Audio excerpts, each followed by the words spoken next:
Bharatiya Janata party ने तो हद ही कर दी है। क्या लोकतंत्र को इस तरह से तार-तार किया जाएगा? अब क्या विधानसभा के अंदर विपक्ष के जो विधायक हैं, उन्हें भी घुसने नहीं दिया जाएगा? यह नजारा था दिल्ली विधानसभा का। जैसे कि आप जानते हैं, कल स्पीकर विजेंद्र गुप्ता ने आम आदमी पार्टी के विधायकों को निलंबित कर दिया। अब क्या आप जानते हैं कि विधायकों को अंदर घुसने ही नहीं दिया जा रहा? आतिशी मरलेना इसके खिलाफ बगावत का झंडा बुलंद कर रही हैं। आम आदमी पार्टी पहले ही कमजोर हो गई है, मगर अब भी 20 से ज्यादा उनके विधायक विधानसभा के अंदर हैं। यानी कि अगर विपक्ष के मुद्दे उठाने होंगे, दिल्ली के मुद्दे उठाने होंगे, तो वो सत्ता की नाक में दम कर सकते हैं। मगर अब इन्होंने क्या तरीका ढूंढ निकाला है कि विधायकों को विधानसभा के अंदर घुसने ही मत दो। न रहेगी बांस, न बजेगी बांसुरी। सबसे पहले मैं आपको याद दिलाना चाहूंगा कि पिछली लोकसभा में क्या हुआ था। लोकसभा के अंदर करीब 150 सांसदों को निलंबित कर दिया जाता है और उन्हें बाहर का रास्ता दिखला दिया जाता है, और फिर सत्ता पक्ष यानी बीजेपी अपने परम मित्रों के लिए विधेयकों को पास करवा देती है। क्योंकि भाई, जब सदन के अंदर विपक्ष ही नहीं है, तो आप जितने मर्जी चाहे विधेयक जो है वो पारित करवाएं। मगर आज हम दिल्ली की बात कर रहे हैं, और यह मत सोचिए दोस्तों कि सिर्फ आम आदमी पार्टी के विधायकों को घुसने नहीं दिया जा रहा है। न्यूज लॉन्ड्री की इस खबर के मुताबिक पत्रकारों को भी विधानसभा के अंदर घुसने नहीं दिया जा रहा। इसकी मैं चर्चा करूंगा, मगर सबसे पहले मैं आपको दिखाना चाहता हूं आतिशी मरलेना जब घुसने का प्रयास कर रही हैं, और तब कार में बैठे बैठे उन्हें आदेश दिखाया जाता है जिसके अंतर्गत वो अब अंदर नहीं घुस सकती। देखिए क्या हुआ। इससे लोकतंत्र तो किसी भी कीमत पर मजबूत नहीं हो रही है।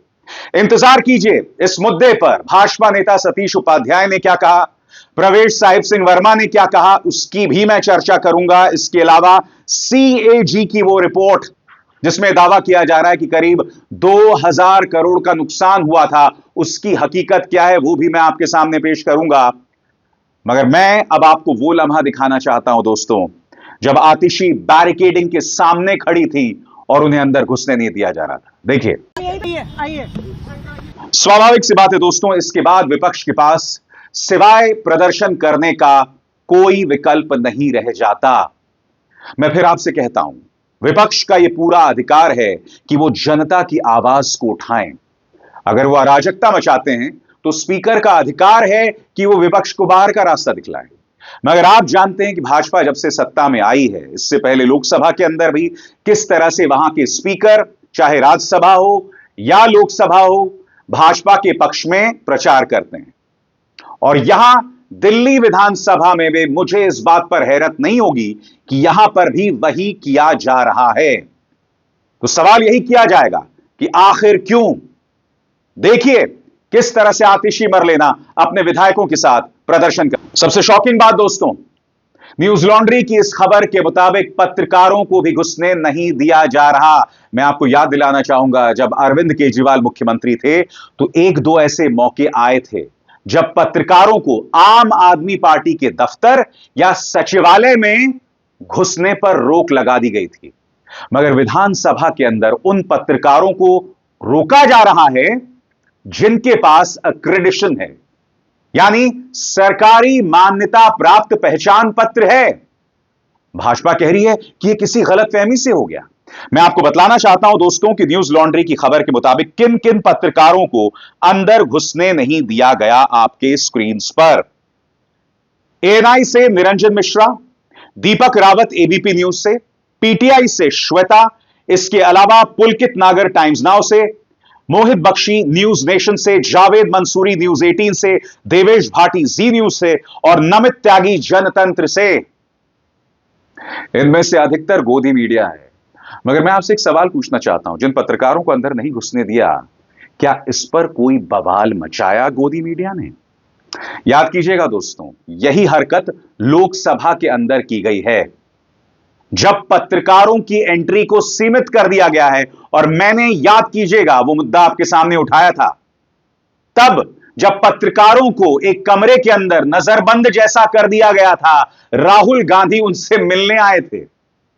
तो आप देख रहे हैं, यही हरकत विधानसभा में दिखाई देती है और यही हरकत हमें लोकसभा में भी दिखाई दी थी।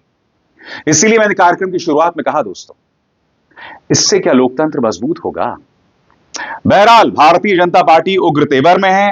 पार्टी के जो विधायक हैं और मंत्री हैं, प्रवेश साहिब सिंह वर्मा ने कहा है कि शीश महल की पूरी जांच की जाएगी और अरविंद केजरीवाल किसी भी कीमत पर नहीं बचेंगे। दोस्तों, इस वक्त सीएजी की रिपोर्ट जो है उस पर बवाल मचा हुआ है। सीएजी की रिपोर्ट यह दावा कर रही है, कम से कम भाजपा ऐसा बता रही है कि 2000 करोड़ का नुकसान पहुंचा। आज सतीश उपाध्याय विधानसभा में खड़े हुए और उन्होंने शायराना अंदाज में आम आदमी पार्टी को घेरा। आम आदमी पार्टी इस नुकसान के बारे में क्या कह रही है कुछ देर बाद, मगर सबसे पहले आइए सुनते हैं क्या कहा सतीश उपाध्याय ने। बीजेपी विधायक सतीश उपाध्याय ने आम आदमी पार्टी पर हमला बोलते हुए कहा कि जब आम आदमी पार्टी सत्ता में आई, इन्होंने खुद को ईमानदार और पारदर्शी पार्टी कहा था, लेकिन अब यह पार्टी भ्रष्टाचार का पर्याय बन गई है। सियासत की गली में ईमान बिक रहा था, जो पहरेदार था वो चोर दिख रहा था, शराब की बोतल में इरादे घुल गए, जनता की दौलत से शीश महल संवर रहा था।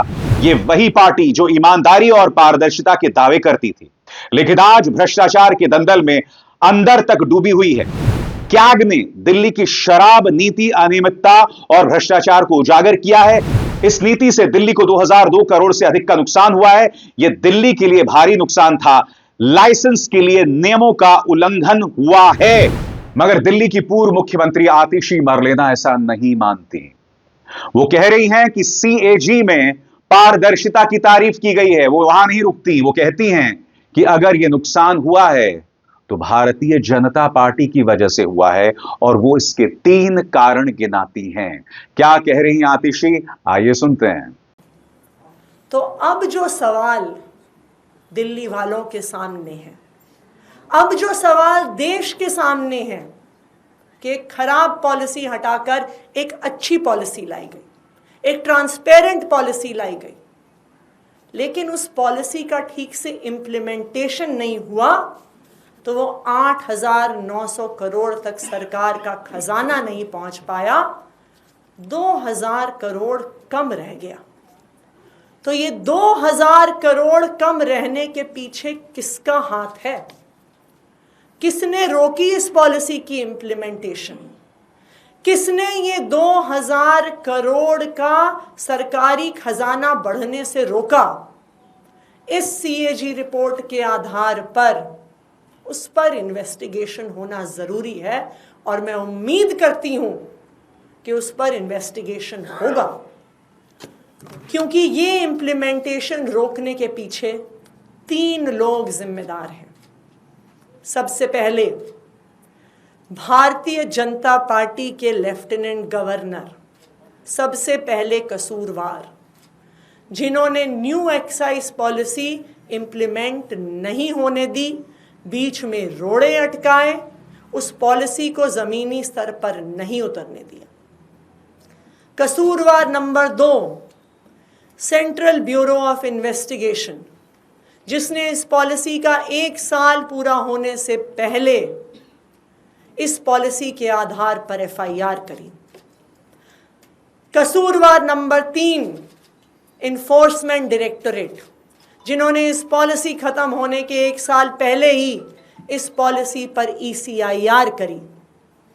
एलजी साहब की रोक टोक के बाद, सीबीआई की एफआईआर के बाद, ईडी की ईसीआईआर के बाद किसी भी अफसर की हिम्मत नहीं थी कि इस पॉलिसी पे फिर से साइन कर दें, और वो पॉलिसी जो 8,900 करोड़ रुपए प्रति वर्ष ला सकती थी, आज सीएजी की रिपोर्ट ये बता रही है कि उस पॉलिसी को ठीक से इंप्लीमेंट नहीं किया गया। यही नहीं दोस्तों, दोनों पॉलिटिकल पार्टीज में इस बात को लेकर भी बवाल मचा हुआ है कि किस तरह से सीएम कार्यालय से बाबा साहब अंबेडकर की फोटो हटा दी गई।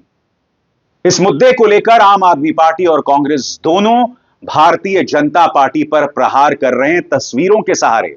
भाजपा ने पलटवार किया है और इस तस्वीर को पेश किया है, मगर इस तस्वीर को पेश करके भाजपा खुद फंस गई है। भाजपा इस बारे में क्या कह रही है, आपकी स्क्रीन पर उन्होंने बाकायदा इस तस्वीर का हवाला दिया है, जिसमें आप देख सकते हैं कि भगत सिंह भी हैं और बाबा साहब अंबेडकर भी। इस बारे में भाजपा कह रहे हैं कि दिल्ली की मुख्यमंत्री श्रीमती रेखा गुप्ता एवं सभी मंत्रियों के पक्ष में श्रद्धेय महात्मा गांधी जी, बाबा साहब भीमराव अंबेडकर, भगत सिंह, महामहिम राष्ट्रपति जी और प्रधानमंत्री जी के चित्र सुशोभित हैं। मगर आम आदमी पार्टी कह रही कि जो तस्वीर दिखाई गई है वो सीएम कार्यालय की नहीं है, सचिवालय की है। आम आदमी पार्टी ने इन दो तस्वीरों को पेश करके भारतीय जनता पार्टी को एक्सपोज किया है और यहां आम आदमी पार्टी कह रही है, पकड़ा गया भाजपा का झूठ। पहले विधानसभा के सीएम कार्यालय से बाबा साहब अंबेडकर और भगत सिंह की तस्वीर हटाई गई, फिर आम आदमी पार्टी के विरोध पर सचिवालय में लगी तस्वीर दिखाई। बाबा साहब और भगत सिंह का अपमान करने से बाज नहीं आ रही भाजपा। और बात यहां नहीं रुक रही दोस्तों, आम आदमी पार्टी रेखा गुप्ता पर प्रहार करते हुए कह रही है कि ये सबसे नाकारा मुख्यमंत्री हैं और उसके लिए उन्होंने ये वीडियो पेश किया है। देखते हैं।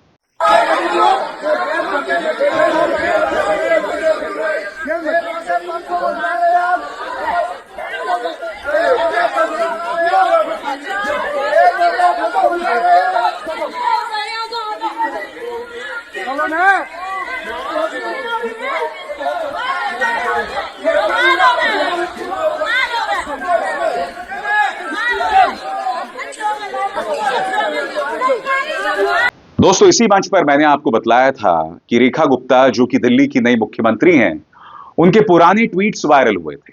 इन ट्वीट्स में वो प्रियंका गांधी वाड्रा के बारे में आप शब्द बोल रही हैं, अरविंद केजरीवाल की मां को जो है गाली दे रही हैं। बात वहां नहीं रुकी, राहुल गांधी के पिता के ऊपर सवाल उठा रही हैं, यानी कि ना राहुल को बख्शा, ना केजरीवाल को और ना प्रियंका गांधी वाड्रा को। और दिल्ली को और भाजपा के पास यही टैलेंट पूल है, क्योंकि अगर आप मुख्यमंत्री को देखें तो उनका इतिहास आपके सामने है। मंत्री किसको बनाया गया है? प्रवेश साहिब सिंह वर्मा को, वो व्यक्ति जो 5 साल पहले, याद कीजिएगा, दिल्ली चुनावों में भड़काऊ बयान दे रहे थे। फिर कपिल मिश्रा को बनाया गया है, वो व्यक्ति, याद है आपको, इसका वीडियो वायरल हुआ था दिल्ली दंगों से ठीक पहले कि आज तो ट्रंप है, वापस जा रहे हैं, मगर कल दिल्ली पुलिस भी हमें नहीं रोक पाएगी। इस वीडियो को लेकर आज तक इससे पूछताछ नहीं हुई है। भाई, जब उमर खालिद, शर्जील इमाम को आप जेल में बंद कर सकते हैं आतंकवाद की धाराओं में, तो कम से कम इससे पूछताछ तो कीजिए, इसको भी हवालात ले जाइए। मगर इसे भाजपा ने मंत्री बना दिया है। तो इसलिए मैंने कहा ना, यह है भाजपा का टैलेंट पूल। मगर आज रोंदू मिश्रा की चर्चा करने का दिन नहीं है। आज दिन इस बात को लेकर है, चर्चा इस बात की होनी चाहिए कि आम आदमी पार्टी के विधायकों को अंदर जाने से क्यों रोका गया। क्या यह महज इत्तेफाक है कि पत्रकारों को भी अंदर घुसने नहीं दिया गया? यह सवाल तो उठाया जाएगा ना। लोकतंत्र को आप इस तरह से तार-तार नहीं कर सकते। आप लोकसभा के अंदर पत्रकारों पर अंकुश डालते हैं, इसके अलावा 150 सांसदों को संसद से निलंबित कर दिया जाता है, और अब हम दिल्ली के अंदर वही तस्वीर देख रहे हैं जो अपने आप में शर्मनाक है। मैं उम्मीद करता हूं कि इसकी पुनरावृत्ति, यानी कि इस तरह की चीजें आगे नहीं दोहराई जाएंगी। अब इज़हार शर्मा को दीजिए इजाजत। नमस्कार। स्वतंत्र और आजाद पत्रकारिता का समर्थन कीजिए, सच में मेरा साथी बनिए। बहुत आसान है दोस्तों, इस ज्वाइन बटन को दबाइए और आपके सामने आएंगे ये 3 विकल्प, इनमें से एक चुनिए और सच के इस सफर में मेरा साथी बनिए।